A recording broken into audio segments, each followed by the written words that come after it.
gracias a nuestro Dios por habernos permitido estar aquí nuevamente con el propósito de aprender más de su palabra, para así nosotros ponerla por obra y llevarla a las personas que aún no la han conocido. Vamos a meditar un poco en la palabra de nuestro Dios, hermanos.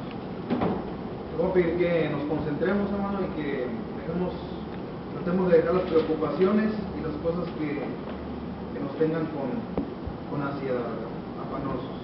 Vamos a buscar Mateo capítulo 24, versículo 42.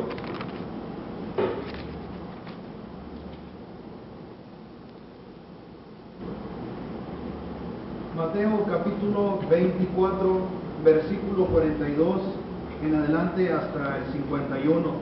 Dice así la palabra de nuestro Dios: velad pues, porque no sabéis a qué hora ha de venir vuestro Señor.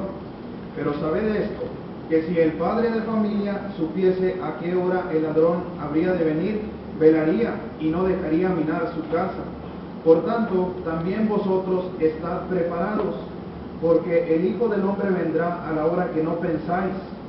¿Quién es pues el siervo fiel y prudente, al cual puso su Señor sobre su casa, para que les dé el alimento a tiempo?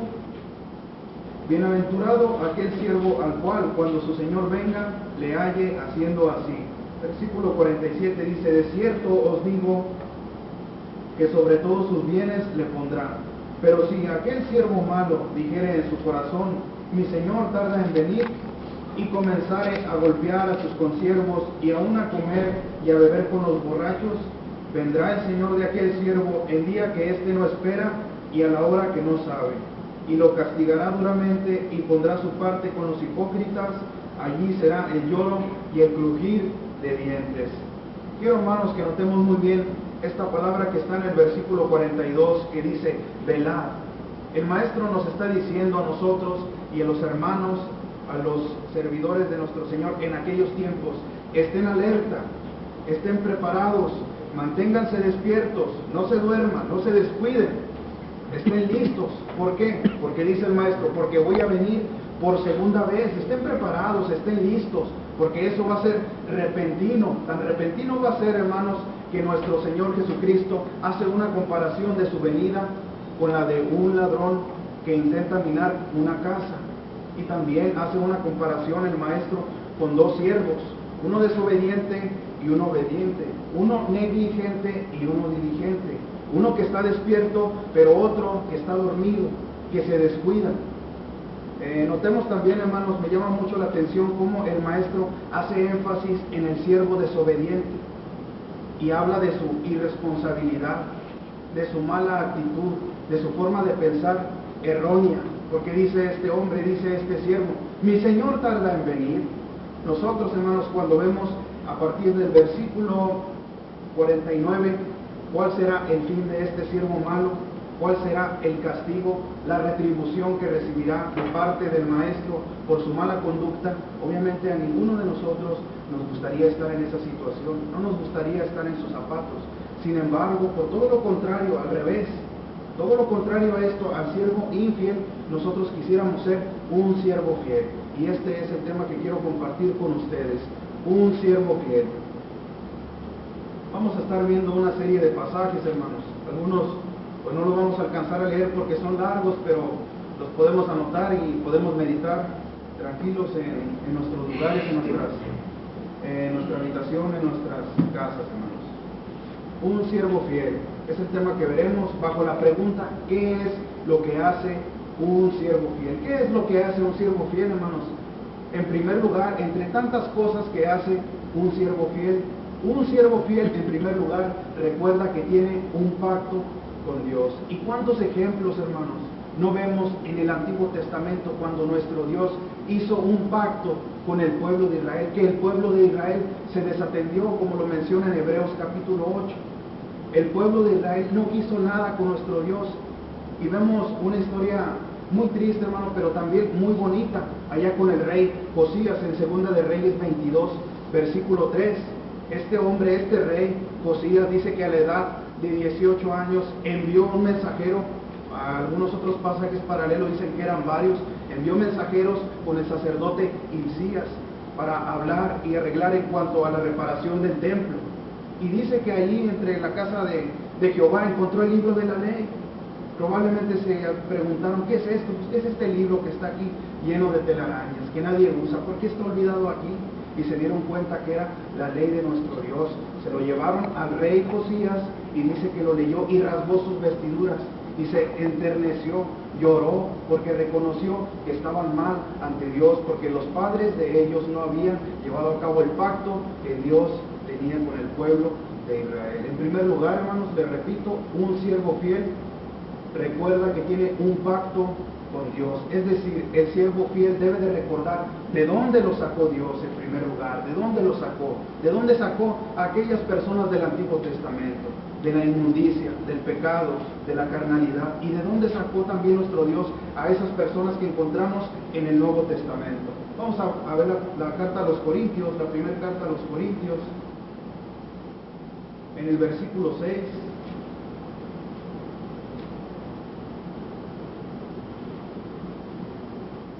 Primera carta a los Corintios, en el capítulo 6, del versículo 9 al 11. Le voy a dar lectura, hermanos. Dice: ¿no sabéis que los injustos no heredarán el reino de Dios? No erréis, ni los fornicarios, ni los idólatras, ni los adúlteros, ni los afeminados, ni los que se echan con varones, versículo 10, ni los ladrones, ni los ávaros, ni los borrachos, ni los maldicientes, ni los estafadores heredarán el reino de Dios. Versículo 11 le dice el apóstol Pablo a los Corintios: y esto erais algunos, mas ya habéis sido lavados, ya habéis sido santificados, ya habéis sido justificados en el nombre del Señor Jesús y por el Espíritu de nuestro Dios. El siervo, hermanos, el siervo fiel debe recordar que tiene un pacto con Dios. Es decir, en primer lugar, recordar de dónde lo sacó Dios. El apóstol Pablo les está diciendo a los corintios: Corintios, acuérdense de lo que eran antes ustedes. Acuérdense lo que hacían, acuérdense en lo que estaban metidos, y les da una serie de las situaciones y de las cosas que practicaban estas personas. Entre tantas, les decía, les habla de la injusticia. Ya sabemos qué es la injusticia: dar a cada quien, la justicia, dar a cada quien lo que le corresponde. Estas personas, los corintios, no eran justos, eran injustos. ¿Qué hacían en aquellos tiempos? Oprimían al esclavo, oprimían al pobre, le retenían el sueldo. ¿Qué hacían cuando vendían alimento? Usaban pesas falsas, las básculas eran engañadoras, hacían todo este tipo de cosas. También les menciona la fornicación. Acuérdense, corintios, ustedes eran fornicarios, acuérdense de aquellos tiempos. Y no se remonten tan atrás, vámonos a Corintios capítulo 5, en el versículo 1 les dice el apóstol Pablo: de cierto se oye que hay fornicación entre vosotros, y esa fornicación ni se menciona entre los gentiles. ¿Qué están haciendo? Les dice: y ustedes están envanecidos. ¿No debierais más bien haberse lamentado para que fuese quitado del medio el que cometió tal acción? También les menciona acerca de la idolatría que vivían estas personas, los corintios. Desde allá, desde el tiempo antiguo, hermanos, vemos entre tantos uno de los ídolos, Moloch, cómo se sacrificaban los bebés a este dios. Según se cuenta, evidencia externa, que este ídolo Moloch era una estatua, hermanos, que tenía las manos así y una boca abierta. Ponían a los niños, le encendían fuego, estaba caliente la estatua, estaba hueca por dentro, las manos se movían, hermanos, y que cuando alcanzaba el máximo calor levantaban las manos y el ídolo se comía al bebé, y hacía como sacrificaban a sus propios hijos. Y estaba prohibido llorar, y tenían música. Estaba prohibido que las personas que sacrificaban a esos bebés lloraran. También tenemos al ídolo Quemos, a los cuales, según se dice en la evidencia externa, que sacrificaban niñas, hermanos, menores de 9 años, y se dice que las entrenaban a tal grado que las niñas pensaban que hacer eso era algo bueno, pensaban que iban a recibir una recompensa, un premio. También les menciona las borracheras, y no se tiene que ir tan atrás. Los corintios, hermanos, ahí en la cena del Señor nos habla de cómo la bebían indignamente, la cena del Señor, en cuanto al jugo de uva. Y les decía: pues que ustedes no tienen casa en que se emborrachen. ¿Por qué se emborrachan en la cena del Señor? Que aún no han entendido, no saben de qué se trata esto. No tenían que remontarse tan atrás. En segundo lugar, también lo que significa recordar que se tiene un pacto con Dios es cuando se fue bautizado. El apóstol Pablo, sin duda alguna, recordaba cuando fue bautizado, hermano. Él recordaba porque había blasfemado en contra de Cristo. No dudamos que el apóstol Pablo, antes de ser apóstol, cuando era Saulo de Tarso, hubiese dicho: este hombre está mal, este hijo de José, hijo de María, este carpintero no sabe nada en cuanto a la ley, en cuanto a la Torá. Este hombre no sabe nada, es un farsante, es un falso, no sabe nada. Hay que quitarle la vida, hay que quitarle la vida a los cristianos. Este hombre blasfemaba. Y también en cuanto a las persecuciones de los cristianos, él dice que consentía en las muertes de ellos y que había encarcelado no solo a uno, a varios de los cristianos los había encarcelado. Y él consentía en sus muertes, dice Pablo, cuando relata su conversión ahí en Hechos, en el capítulo 26, del versículo 9 en adelante. Así que el apóstol Pablo decía: yo soy deudor de todos los demás, y antes de que uno de mis hermanos pierda su salvación, yo prefiero perder la mía, porque yo soy deudor de ellos, yo soy deudor porque he perseguido a la iglesia. En segundo lugar, mis hermanos, un siervo fiel. ¿Qué es lo que hace un siervo fiel? Un siervo fiel recuerda que hay un Dios de venganza. Vamos al primer libro de Samuel, en el capítulo 15.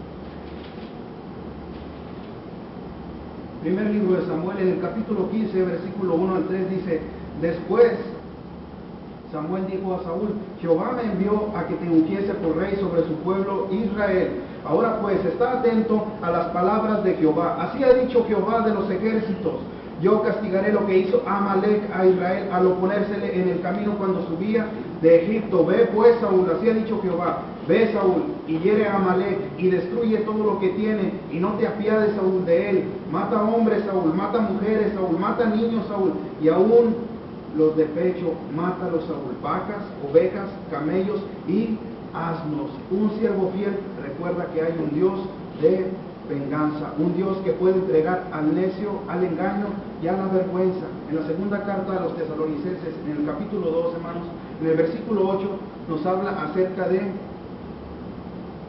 la apostasía. Entre tantas cosas, hermanos, dice que Dios les envía un poder engañoso para que crean la mentira, porque no quisieron recibir el amor de Dios, sino que se complacieron en la injusticia. Y dice Dios, dice: yo por eso les entrego que caigan en esas mentiras. Yo permito que estas personas ya no sean salvos, porque no quieren recibir mi salvación. Yo se las ofrezco, pero ellos no quieren. Y tenemos un ejemplo con los Gálatas. Les dice el apóstol Pablo: ¿quién los hechizó? ¿Quién los fascinó? Habiendo empezado por la carne, vais a acabar. Habiendo empezado por el Espíritu, vais a acabar en la carne, les dice el apóstol Pablo. ¿Por qué se vuelven al judaísmo? ¿Qué no han entendido nada? ¿Recibieron el Espíritu Santo por la fe o por la ley de Moisés? Les dice el apóstol Pablo, porque nuestro Dios es un Dios de venganza y permite que nosotros, si no queremos nada con Él, caigamos en el engaño y en la vergüenza. También tenemos el ejemplo de Pedro y de Bernabé cuando se topa con el apóstol Pablo, y el apóstol Pablo dice que era de condenar lo que andaban haciendo porque andaban judaizando, y dice el apóstol Pablo: yo lo confronté, yo lo enfrenté cara a cara, enfrente de todos. Dice el apóstol Pablo, quedó en vergüenza, hermano, el apóstol Pablo, el apóstol Pedro, con lo que andaba haciendo, andaba judaizando, y por su hipocresía fue arrastrado también Bernabé. También, hermanos, nuestro Dios permite que el desobediente vaya al Gehenna. En Mateo capítulo 7, versículo 21 al 23 nos habla de que no todo el que dice: Señor, Señor, entrará en el reino de los cielos, sino el que hace la voluntad de mi Padre que estará en el cielo. Y dice, en los cielos, y dice: y muchos vendrán en aquel día: Señor, no profetizamos en tu nombre, y en tu nombre echamos fuera demonios, y hicimos muchos milagros. Yo no los conozco, yo no sé quién seas tú, yo no te conozco. Porque nuestro Dios es un Dios de venganza. También, mis hermanos, nuestro Dios es un Dios de venganza porque Él conoce todas las cosas. Y dijo Natanael: no te creo, Felipe, yo no te creo que hayas encontrado al Mesías, a aquel del que habló Moisés. Pues ven, Natanael, ven y ve. Y dice: maestro, dijo Jesús, antes de que vinieses tú, Natanael, yo ya te había visto, yo ya sabía que estabas debajo de la higuera. Maestro, tú eres el Rabí, tú eres el Mesías, aquel del que habló Moisés. Nuestro Dios es un Dios de venganza, y esto lo recuerda un siervo fiel. Tercer y último lugar, mis hermanos, un siervo fiel. ¿Qué es lo que hace un siervo fiel? Un siervo fiel, hermanos, en tercer y último lugar, recuerda que Dios es misericordioso. Vamos a Deuteronomio capítulo 30.